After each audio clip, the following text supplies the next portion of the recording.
अस्सलाम वालेकुम रहमत उल्लाहि वबरकातुह। शादी के 3 साल के बाद सास ने बहू से पूछा, बहू मुझे एक बात तो बता, मैं तुझे इतनी खराब और खड़ी खड़ी बातें सुनाती हूँ और पलट कर जवाब भी नहीं देती और गुस्सा भी नहीं करती और बस हंसती रहती हो।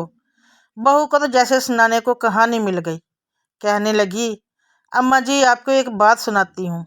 मैं जब छोटी थी तो मुझे हमेशा ऐसा लगता था कि मेरी माँ मेरी सगी माँ नहीं, क्योंकि वो मुझसे घर के सारे काम करवाती थी और कोई काम गलत हो जाता तो मुझे डांट भी पड़ती और कभी कभी मार भी देती थी, लेकिन माँ थी वो मेरी। मुझे इनसे डर भी लगता था और मैं इनसे कभी गुस्सा नहीं किया।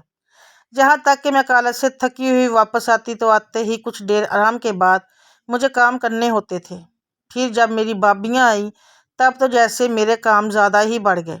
होना तो चाहिए था कि बहू आई तो सारी जिम्मेदारियां उस पर डाल जाती, लेकिन मेरी मम्मी ने फिर भी मुझसे सारा काम करवाया और कभी भी भाभियों को नहीं डांटा, बल्कि उनके काम भी मुझे कहती थी कि कर दो, खैर है। फिर क्या होता है, इनका एक जुमला हमेशा मुझे याद रहता है। वो कहती थी, खैर है बेटी, अगले घर जाकर तुझे मुश्किल नहीं होगी। मैं इस जुमले से चिढ़ गई थी। जब मेरी शादी थी तो 2 दिन पहले मुझे मेरी अम्मी ने प्यार से अपने पास बिठाया और बोली, बेटा आज तक समझ में तेरी सास थी, मैंने तुझे प्रैक्टिस करवा दिया है और तुझे बता दिया है कि सास कैसी होती है।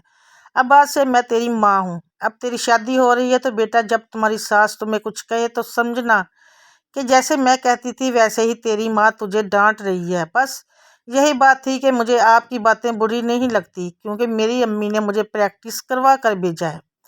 और अम्मा जी आपने तो कभी इतना डांटा ही नहीं जितना अम्मी डांटती थी। वो बहुत ही। बहू हंसती हुई किचन में चली गई और सोचती रही कि क्या वाकई बेटियों की तरबियत ऐसी करनी चाहिए। अल्लाह ताला से, रब ताला से तमाम बहनों बेटियों के अच्छे नसीब फरमाए। अल्लाह ताला सब बहन बेटियों के अच्छे अच्छे नसीब फरमाए, उनको ऐसे ही अपने घरों में शादोबाद रखे। आमीन सुम्मा आमीन या रब्बुल आलमीन।